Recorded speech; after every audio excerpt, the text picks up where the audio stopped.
Hello दोस्तों, स्वागत है आपके अपने यूट्यूब चैनल जीएमजी क्लासेस पे। दोस्तों आज आप लोग के लिए लेकर आ गए बहुत ही ज़बरदस्त क्लास, बहुत ही इंपॉर्टेंट क्लास। बीएसई फाइनल परीक्षा 2024 के लिए सब्जेक्ट केमिस्ट्री का अर्थात रसायन विज्ञान का NCERT official internet model paper से, जैसा कि आप लोग का थंबनेल स्क्रीन पे दिखाई दे रहा है। तो टॉप 10 में नाम लाने के लिए एक वीडियो को अंत तक जरूर देखिए, क्योंकि अब वही क्वेश्चन बताया जा रहा है जो सीधा परीक्षा हॉल में छप सके, समझे। मतलब कि हम लोग पहले बहुत देख पाए, प्रीवियस क्वेश्चन देख पाए चैप्टर बाय चैप्टर, या मतलब बहुत कुछ देख पाए, लेकिन अब वही जो सिर्फ परीक्षा हॉल में छप सके। तो टॉप 10 में नाम लाने के लिए आप भी इस वीडियो को अंत तक जरूर देखें, और जो भी चैनल पर नए होंगे तो चैनल को सब्सक्राइब करके बेल आइकन को प्रेस कर देंगे एंड दोस्तों के पास शेयर जरूर करेंगे। तो चलता हूँ आज का डायरेक्ट क्वेश्चन की ओर। तो आपका फर्स्ट क्वेश्चन कुछ इस प्रकार से है, जो बहुत ही लाजवाब है, बहुत ही इंपॉर्टेंट है। देखिए, क्योंकि एग्जाम में and easy and moderate question दोनों पूछता है, इसलिए हम लोग बड़ा भी देख लेंगे और छोटा क्वेश्चन भी देख लेंगे। तो देखिए, आपका फर्स्ट क्वेश्चन इस प्रकार से बोल रहा है क्या कि विभिन्न स्रोतों से प्राप्त जल के नमूने में H एवं O, क्या मतलब हाइड्रोजन एवं ऑक्सीजन के भागों का अनुपात एक ही पाया जाता है। तो यह किस नियम की पुष्टि करता है, मतलब दोनों का क्या भाग एक ही पाया जाएगा, तो कौन सा नियम का पालन करता है दोस्तों। तो करेक्ट आंसर होगा क्या, स्थिर अनुपात का नियम। क्या स्थिर अनुपात का नियम को पालन करता है, राइट आंसर ऑप्शन ए हो जाएगा। देखिए, एनसीईआरटी का ऑफिशियल इंटरनेट मॉडल पेपर है, अभी आप लोगों के पास उपलब्ध नहीं हुआ होगा, हमें पूर्ण विश्वास है कि अभी आप लोगों के पास उपलब्ध नहीं हुआ है। तो चलिए, टेंशन लेने की बात नहीं है, बल्कि देखने की बात है, क्योंकि मैं लेकर आ गई हूँ आप लोग के लिए। अगर कोई डाउट होगा तो आप किसी से भी कंपेयर करके देख सकते हैं कि क्या है क्वेश्चन, या ऐसा नहीं है। देखिए, सेकंड में बोल रहा कि स्थिर अनुपात नियम का प्रतिपादन किया था। स्थिर अनुपात नियम का जो प्रतिपादन किया था दोस्तों, वो किसने किए थे, तो प्राउस्टर ने किए थे। किसने, प्राउस्टर ने किए थे दोस्तों। राइट आंसर ऑप्शन 2 का हो गया, ऑप्शन डी हो जाएगा। आगे चलते हैं दोस्तों, तीसरा क्वेश्चन पे बोल रहा था कि कम समय में, मतलब कि इस पे तो आप लोगों को पता है कि इस चैनल पे बताया जाता है पैसा कम माल ज्यादा, मतलब टाइम कम और क्वेश्चन ज्यादा कराया जाता है। तीसरा में बोल रहा है दोस्तों कि H2O एवं H2O2 का बनना पालन करता है, कौन सा नियम पालन करता है दोस्तों। तो 3 का जो राइट आंसर हो जाएगा वो हो जाएगा क्या, गुणित अनुपात के नियम है जो उसका पालन करता है। राइट आंसर ऑप्शन बी हो जाएगा। चलिए आगे चलते हैं, तीसरा होगा दोस्तों चौथा के तौर पे, चौथा पांचवा दोनों हम लोग एक ही दूरी देख पाएंगे। बोल रहा है कि पदार्थ अविभाज्य सूक्ष्मतम कण से बना है। सही बात है, लेकिन वे अविभाज्य कण क्या कहलाते हैं, अविभाज्य कण है जो दोस्तों वो क्या कहलाता है, तो परमाणु कहलाता है दोस्तों। राइट आंसर क्या हो गया, ऑप्शन बी हो जाएगा। आगे बोल रहा है कि विरंजक चूर्ण है। विरंजक चूर्ण क्या है दोस्तों, तो ये भी पूछने वाली बात है। यौगिक होता है क्या, यौगिक हो गया। राइट आंसर ऑप्शन बी हो गया, विरंजक चूर्ण यौगिक होता है। चलिए आगे चलते हैं हम लोग दोस्तों छठा क्वेश्चन पे और सातवां पे। छठा में है कि बारूद क्या है। बारूद क्या है दोस्तों, तो राइट आंसर क्या होगा, बारूद एक प्रकार क्या होता है, तो मिश्रण के तत्व में आता है। क्या, मिश्रण के रूप में आता है दोस्तों। राइट आंसर ऑप्शन सी हो जाएगा। आगे बढ़े कि पदार्थ के अणु का निम्नलिखित में से कौन सा गुण नहीं है, कौन सा गुण यहाँ नहीं है, सो पूछ रहा दोस्तों। तो 7 का जो करेक्ट आंसर हो जाएगा वो हो जाएगा ऑप्शन बी का गोलीय होता है। क्या, धातु, अच्छा पदार्थ का अणु का ना पूछ रहा, क्या कौन सा गुण नहीं है, तो पदार्थ का अणु गोलीय होता है। ये क्या, इसका गुण नहीं होता, मतलब कि गोलीय नहीं होता है, समझे ना, इसलिए यहाँ नहीं पूछ रहा था। चलिए आगे चलते हैं, आठवां पे सिंगल के बोल रहा कि पदार्थ के परमाणु, क्या पदार्थ के परमाणु का निम्न में से कौन सा गुण नहीं है, कौन सा गुण नहीं है दोस्तों। तो राइट आंसर हो जाएगा स्वतंत्र अवस्था में पाया जाता है। क्या पदार्थ के परमाणु कौन सा गुण नहीं है, तो मतलब स्वतंत्र, क्या बोल रहा है कि पदार्थ के परमाणु स्वतंत्र अवस्था में पाया जाता है, तो नहीं पाया जाता, यही वाला पूछ रहा था। तो राइट आंसर ऑप्शन ये हो जाएगा। चलिए आगे देख लेते हैं हम लोग दोस्तों नौवां क्वेश्चन पे। नौवां क्या बोल रहा है, थोड़ा सा यहाँ देख लेते हैं। बोल रहा कि अणुओं का बृहद संग्रह कहलाता है। अणुओं का बृहद संग्रह क्या कहलाता है दोस्तों, तो यौगिक कहलाता है। अणुओं का बृहद संग्रह क्या कहलाता है, यौगिक। राइट आंसर ऑप्शन ये हो जाएगा। आगे देखो दोस्तों, आगे 10वां क्वेश्चन में बोल रहा क्या कि परमाणुओं का बृहद संग्रह, विषय क्या बोला, अणुओं का, और आप बोल रहा क्या परमाणुओं का बृहद संग्रह क्या कहलाएगा, तो राइट आंसर हो गया तत्व। परमाणुओं का जो बृहद संग्रह दोस्तों वो तत्व कहलाता है। राइट आंसर ऑप्शन सी हो गया, आगे ए हो गया। बल्कि आगे बोला 11 में पदार्थ के परमाणुवाद के नेता कौन थे। नेता मतलब वही जनक बोला जा सकता है या नेता, तो कौन थे दोस्तों। Right answer Dalton. पदार्थ के परमाणुवाद के जो नेता थे वो थे डाल्टन महोदय जी। चलिए आगे चलते हैं 13वां क्वेश्चन पे दोस्तों। 11वां हो गया, 12वां पे चलते हैं। बोल रहा कि प्लास्टिक होता है विद्युत का, मतलब प्लास्टिक विद्युत का क्या होता है दोस्तों, तो ये भी पूछने वाली बात है। कुचालक होता है, मतलब प्लास्टिक में क्या लाइन मारता है विद्युत, उसमें लाइन प्रवास करता है नहीं, इसलिए क्या हो गया, प्लास्टिक जो विद्युत का क्या होता है, तो कुचालक होता है। चलिए आगे चलिए। कुचालक, सुचालक में पता है ना आप लोगों को, सुचालक जिसमें सुंदर चालक मतलब जिसमें लाइन मार सके, विद्युत प्रवाह हो सके, उसको सुचालक, और जिसमें नहीं हो कुचालक। आगे देखिए दोस्तों क्या बोल रहा है 13वां के तौर पे कि तत्वों के ऐसे सूक्ष्मतम कण जो मुक्त रूप से नहीं रहते हैं लेकिन सभी रासायनिक अभिक्रियाओं में भाग लेता है, मतलब मुक्त अवस्था में नहीं रहता है लेकिन अभिक्रिया में भाग लेता है। कौन है जो भाग लेता है दोस्तों? तो राइट आंसर हो गया परमाणु। कौन? परमाणु सूक्ष्मतम कण है जो मुक्त अवस्था में नहीं रहता लेकिन फिर भी अभिक्रिया में भाग लेता है। राइट आंसर ऑप्शन बी हो जाएगा। आगे देखिए दोस्तों 14वां के तौर पर डाल्टन के परमाणुवाद के अनुसार, अच्छा डाल्टन के परमाणुवाद के अनुसार कौन सा सिद्ध हुआ था दोस्तों? तो राइट आंसर हो गया परमाणु अविभाज्य कण होता। क्या? परमाणु अविभाज्य कण होता दोस्तों। राइट आंसर ऑप्शन ये हो गया।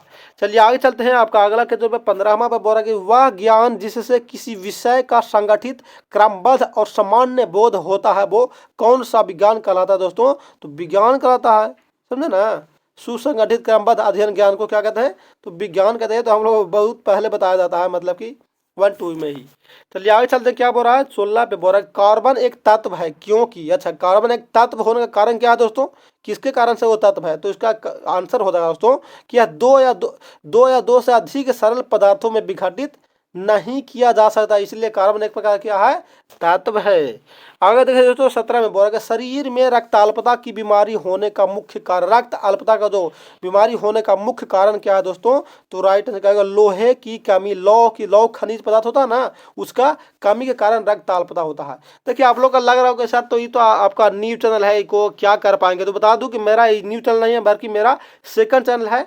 मेरा फर्स्ट चैनल का नाम है गुरु मस्ती GNMT। आप यूट्यूब पर सर्च मार कर देख सकते हैं, उस पर चैप्टर बाय चैप्टर भी बताया गया है, जाकर याद भी कर सकते हैं। लेकिन कुछ यूट्यूब टेक्निकल इशू की वजह से वो रिड्यूस हो चुका है, इसलिए अब वो नहीं चल रहा है। अब GM क्लासेस को आप लोग फुल सपोर्ट करेंगे, लाइक सब्सक्राइब एंड शेयर करेंगे प्लीज़।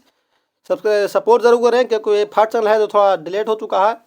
आगे देखिए 18 पे क्या बोला दोस्तों कि चीनी का जलीय विलयन है। चीनी का जलीय विलयन क्या कहलाता है दोस्तों? तो मिश्रण कहलाता। क्या होता है? मिश्रण होता है दोस्तों। राइट आंसर क्या हो गया? ऑप्शन सी हो जाएगा।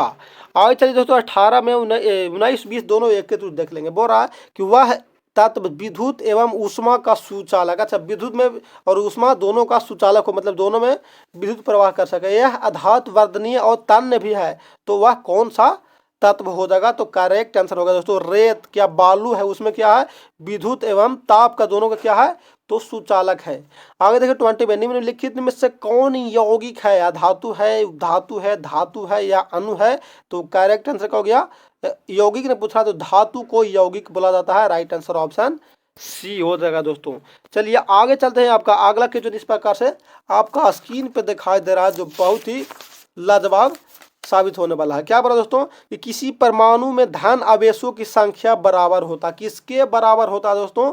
तो राइट आंसर हो जाएगा दोस्तों परमाणु संख्या के। क्या किसी परमाणु में धन आवेशों की संख्या परमाणु संख्या के बराबर होता है। राइट आंसर ऑप्शन डी हो जाएगा। आगे देखिए दोस्तों 22 पे बोल रहा है कि किसी उदासीन परमाणु में समान संख्या में पाए जाने वाले मौलिक कण होते हैं। समान संख्या में जो पाए जाने वाला मौलिक कण होता है वो कौन होता है? तो प्रोटॉन और इलेक्ट्रॉन होता है। प्रोटॉन और इलेक्ट्रॉन जो क्या समान संख्या में पाया जाता है। राइट आंसर क्या होगा दोस्तों? ऑप्शन डी हो जाएगा। चलिए आगे चलते हैं। आगे धीरे धीरे कदमों से नहीं बल्कि स्पीड में कदमों से, क्योंकि धीरे धीरे चलने से कोई फायदा नहीं है, क्योंकि टाइम का जो समय है वो बहुत ही नज़दीक आ चुका है। टाइम का डेट निकल चुका हुआ 1 फरवरी से। चलिए आगे देखिए 15 पे 23 से यार क्या बोल रहे हैं। इलेक्ट्रॉन की संहति द्रव्यमान होती है। इलेक्ट्रॉन की क्या बोल रहा है कि द्रव्यमान कितना होता है दोस्तों? तो राइट आंसर हो गया 9.1 गुना 10⁻⁻28 ग्राम होता गया इलेक्ट्रॉन का संहति द्रव्यमान होता है दोस्तों। चलिए आगे चलते हैं 24 पे कैथोड किरणें बनी होती है। कैथोड किरणें किससे बनी होती है? तो इलेक्ट्रॉन से बनी होती है दोस्तों। किससे? तो इलेक्ट्रॉन से। राइट आंसर हो गया ऑप्शन ये हो जाएगा। आगे देखिए 25 पे बोला दोस्तों कि किसी अक्रिय गैस के बाह्यतम सेल में इलेक्ट्रॉनों की संख्या कितना होता है? इलेक्ट्रॉन का संख्या कितना होता है दोस्तों? तो राइट आंसर हो गया 8 होता है। बाह्यतम सेल में 8 है ना होता है, 2, 8, 18, 32, समझे ना। चलिए आगे चलते हैं 26 पे किसी परमाणु का परमाणु द्रव्यमान संख्या, द्रव्यमान कितना है 35 है, एवं उसकी परमाणु संख्या कितना है 20 है, तो उस परमाणु वर्तमान न्यूट्रॉन की संख्या जो होगा दोस्तों वो कितना हो जाएगा। तो क्या होता है इसमें से, तो 35 में से घटा दीजिए, क्या निकालने के लिए 35 में से कितना घटा दीजिए, तो 20 घटा दीजिए, तो कितना आ जाएगा दोस्तों, तो 15 आ जाएगा। राइट आंसर ऑप्शन क्या हो गया, ऑप्शन ए हो गया। उसमें क्या, तो न्यूट्रॉन की संख्या होता है। चलिए आगे चलते हैं 27 पे। एम सेल में इलेक्ट्रॉन की संख्या, एम सेल में समझे ना, एम सेल में जो इलेक्ट्रॉन की संख्या हो जाएगा वो कितना होगा दोस्तों, तो राइट आंसर क्या होगा 18। एम सेल में कितना होता है, तो 18 होता है। राइट आंसर ऑप्शन डी हो गया। आगे चलिए 28 पे बोला कि एल मतलब एल्यूमिनियम का 13 का इलेक्ट्रॉनिक विन्यास इसमें से कौन होगा। 13 है ना, तो मतलब 1:1:1 से पढ़े ना, SPDF वहीं पूछ रहा है कि एल्यूमिनियम का जो इलेक्ट्रॉनिक विन्यास है इनमें से 13 है तो कौन हो जाएगा। तो करेक्ट आंसर होगा कितना, 283 मतलब 2 कितना हो गया 10 और 3 13 दोस्तों। राइट आंसर ऑप्शन सी हो जाएगा। आगे दिया गया दोस्तों 29 पे बोला कि एक तत्व के परमाणु में 19 प्रोटॉन है और 20 न्यूट्रॉन है, तो इसका द्रव्यमान संख्या कितना हो जाएगा। तो क्या करना है, इसको दोनों का ऐड करना है, 20 प्लस के 19 ऐड करना है, तो कितना हो जाएगा 39। कहाँ दिया गया है दोस्तों, तो ए में हम लोग का नजर आ रहा है। राइट आंसर होगा 29 का 39 हो जाएगा, ऑप्शन ए हो जाएगा।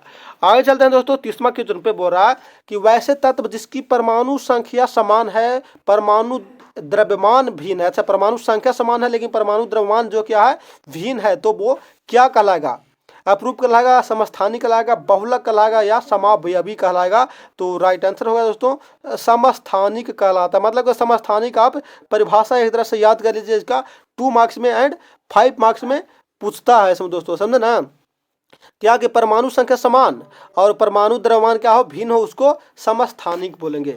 चलिए आगे चलते हैं 31 पे दोस्तों बोल कर निम्नलिखित में से कौन सा गुण न्यूट्रॉन का नहीं है। न्यूट्रॉन का कौन सा जो गुण है वो इसमें से नहीं है, तो राइट आंसर हो गया दोस्तों न्यूट्रॉन का द्रव्यमान प्रोटॉन के द्रव्यमान का 140 गुना होता है। इसमें क्या है, ये सही नहीं दिया गया है, बल्कि यही सही है कि न्यूट्रॉन उदासीन होता है, ये राइट है। आगे दिया गया न्यूट्रॉन का द्रव्यमान प्रोटॉन के द्रव्यमान के बराबर, तो ये भी सही है, ये भी सही है। और न्यूट्रॉन परमाणु के नाभिक में स्थिर है, ये भी सही है। लेकिन जो ये दिया गया है ये बिल्कुल गलती है, वही वाला हम लोग गलती का यहाँ छांटना था। चलिए आगे चलते हैं 32 पे। प्रोटॉन सदृश होता है, प्रोटॉन सदृश जो होता है वो किसके सदृश होता है दोस्तों, तो राइट आंसर क्या हो गया, तो हाइड्रोजन परमाणु के नाभिक, हाइड्रोजन परमाणु के नाभिक के प्रोटॉन सदृश होते हैं। राइट आंसर ऑप्शन डी हो जाएंगे। आगे चलिए दोस्तों 33 पे। न्यूट्रॉन के आविष्कारक, न्यूट्रॉन के आविष्कारक कौन थे दोस्तों, तो राइट ईट पाग नाचय, नाचय नाचय मतलब क्या, neutron Chadwick, neutron Chadwick. Right answer हो गया दोस्तों ऑप्शन बी हो जाएगा। आगे देखिए 34 पे। ड्यूटेरियम की परमाणु संख्या, ड्यूटेरियम की परमाणु संख्या कितना हो जाएगा दोस्तों, तो राइट ड्यूटेरियम का परमाणु जो संख्या होता है वो 1 होता है। राइट आंसर ऑप्शन ये हो जाएगा। आगे दिया गया दोस्तों 35 में बोरा के निम्नलिखित नाभिक युग्मों में समस्थानिक, मतलब ये चारों ऑप्शनों में से इसमें से समस्थानिक को छांटना है, तो समस्थानिक हो जाएगा दोस्तों क्या 17p + के 18n और 17p + के 20n। इसमें क्या है न पीछे दिया गया था आगे का परमाणु संख्या समान और द्रव्यमान संख्या क्या, परमाणु द्रव्यमान क्या भिन्न, इसलिए उसको समस्थानिक बोलेंगे, समझे ना। आगे देखते हैं दोस्तों 36 पे। 36 में इस प्रकार से बोरा थोड़ा सा छोटा कर दें। चलिए 36 में बोला दोस्तों कि समस्थानिकों के परमाणु में भिन्नता होती है किसके कारण, किसके कारण से भिन्नता दिखाई देता है दोस्तों, तो राइट आंसर होगा न्यूट्रॉन और प्रोटॉन की संख्या में भिन्नता देखने को मिलता है। राइट आंसर ऑप्शन डी हो जाएगा। आगे देखें दोस्तों 37 में दिया गया है कितना लिखा 7 एन लिखा गया है, वहाँ 14 लिखा गया है, ये भी 7 सी और 14 लिखा गया है। तो इस बीच दोनों मतलब इसमें से क्या संबंध बताएगा, तो बताओ दोस्तों कि ये क्या है, तो एक तरह का समभारिक है, दोनों क्या है भिन्न है, दोनों क्या है भिन्न नहीं बल्कि समान है। क्या दिया गया है, परमाणु द्रव्यमान है, परमाणु संख्या दोनों का क्या है समान है, इसलिए क्या हो गया समभारिक हो जाएगा दोस्तों। चलिए आगे चलते हैं 38 पे। बोला सबसे भारी कण इसमें से कौन होगा, 38 का दोस्तों का सबसे भारी कण कौन होगा, तो न्यूट्रॉन सबसे भारी कण के अंतर्गत आता है। राइट आंसर ऑप्शन सी हो जाएगा। आगे देखें दोस्तों 39 में बोल रहा है कि किसी परमाणु का इलेक्ट्रॉनिक विन्यास कितना है 282 है, मतलब 8 2 10 और 2 12 है। इसमें संयोजी इलेक्ट्रॉन की संख्या कितना, संयोजी इलेक्ट्रॉन की संख्या कितना होगा, तो 2 हो जाएगा। दूसरा नहीं हो 2 12 ना है तो ये वाला चूज करना है, 2 हो गया, राइट आंसर ऑप्शन डी हो जाएगा। आगे देखें दोस्तों 40 में, किसी तत्व के एम सेल में, अच्छा एम सेल में 2 इलेक्ट्रॉन है तथा इस तत्व का जो परमाणु संख्या होगा दोस्तों वो कितना हो जाएगा, तो परमाणु संख्या कितना हो गया 12। पीछे ना देखें, पीछे आप लोग देखें ना, अभी 12 हो जाएगा। आगे देखें 41 पे, ऑक्सीजन परमाणु में इलेक्ट्रॉन की संख्या, ऑक्सीजन परमाणु में इलेक्ट्रॉन की संख्या कितना होगा दोस्तों, तो राइट आंसर हो गया 8 हो जाएगा। कितना हो जाएगा, तो 8 हो जाएगा, करेक्ट आंसर ऑप्शन सी हो जाएगा।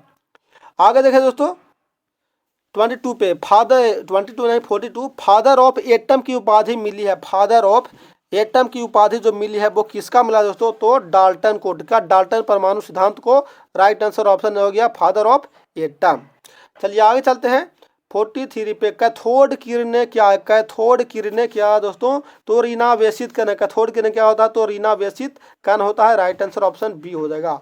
आगे देखिए 44 में, प्रोटॉन कण क्या है, प्रोटॉन कण क्या है, तो ये धनावेशित होता है। क्या प्रोटॉन कण धनावेशित के अंतर्गत आता है, तो राइट आंसर ऑप्शन बी हो जाएगा। आगे दिया 45 पे, एक परमाणु की त्रिज्या, एक परमाणु का त्रिज्या कितना होता है दोस्तों, तो 10⁻⁸ सेंटीमीटर। कितना, 10⁻⁸ सेंटीमीटर होता है, राइट आंसर ऑप्शन ये हो गया। आगे देखिए 36 पे, 46 पे जी, ऑक्सीजन परमाणु में इलेक्ट्रॉन की संख्या, क्या ऑक्सीजन परमाणु में इलेक्ट्रॉन की संख्या कितना होता है, तो पूछने वाली बात नहीं है बल्कि 8 होता है। कितना, 8, राइट आंसर ऑप्शन सी हो गया। आगे बोल रहा है कि परमाणु के नाभिक का व्यास, परमाणु के नाभिक का व्यास कितना होता है दोस्तों, तो राइट आंसर हो गया 10⁻⁻15 सेंटीमीटर। कहता 10⁻⁻15 सेंटीमीटर। आगे देखिए 48 में, द्रव्यमान संख्या बराबर होता है, द्रव्यमान संख्या किसके बराबर होता है, तो n+p, न्यूट्रॉन और प्रोटॉन के बराबर होता है, राइट आंसर ऑप्शन सी हो जाएगा। आगे 49 पे बोल रहा है कि परमाणु के नाभिक में रहते हैं। अच्छा, परमाणु के नाभिक में क्या रहते हैं भाई, तो न्यूट्रॉन और परमाणु के नाभिक ने बोल रहा है, तब P+N तो रहेगा, था पता है ना, क्या P+ के N रहता है, प्रोटॉन और न्यूट्रॉन रहता है, यहाँ दिया गया उल्टा न्यूट्रॉन और प्रोटॉन, तो राइट आंसर ऑप्शन डी हो जाएगा। आगे देखिए 50 में, किसी कक्षा में इलेक्ट्रॉन की अधिकतम संख्या कितना होता है, तो अधिकतम संख्या कितना होगा दोस्तों, तो कितना होता है 2n के स्क्वायर, अर्थात राइट आंसर हो गया ऑप्शन सी हो जाएगा दोस्तों। किसी कक्षा में इलेक्ट्रॉन की अधिकतम संख्या 2n स्क्वायर होता है दोस्तों।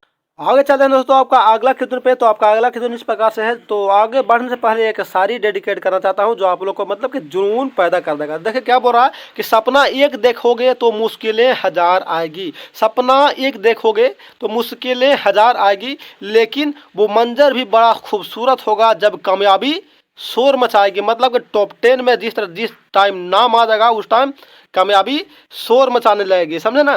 बाकी चलते हैं आगे डायरेक्ट क्वेश्चन की ओर। तो आपका देखिए 51 का क्वेश्चन इस प्रकार से है जो बहुत ही लाजवाब है क्वेश्चन में दोस्तों। बोल रहा है 51 में कि रेडियो सक्रियता का आविष्कार किसने किया, मतलब रेडियो सक्रियता का आविष्कारक कौन है दोस्तों, तो राइट आंसर क्या हो गया, तो राइट आंसर हो गया हेनरी बैकेरल। क्या हेनरी बैकबेरल या बैकेरल बोला जाता है, राइट आंसर ऑप्शन ए हो गया।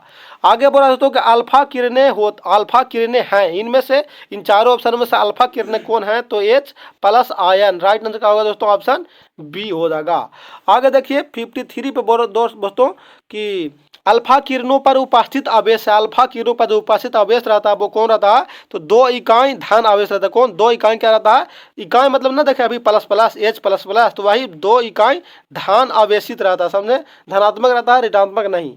आगे देखिए 54 पे कि बीटा किरणें बनी होती है, बीटा किरणें किससे बनी होती है, तो ये ऋण आवेशित कणों से बना होता है। ऋण आवेशित मतलब क्या, मतलब H रहेगा और माइनस रहेगा, समझे ना, इसको ऋण आवेशित बोला जाता है, समझे।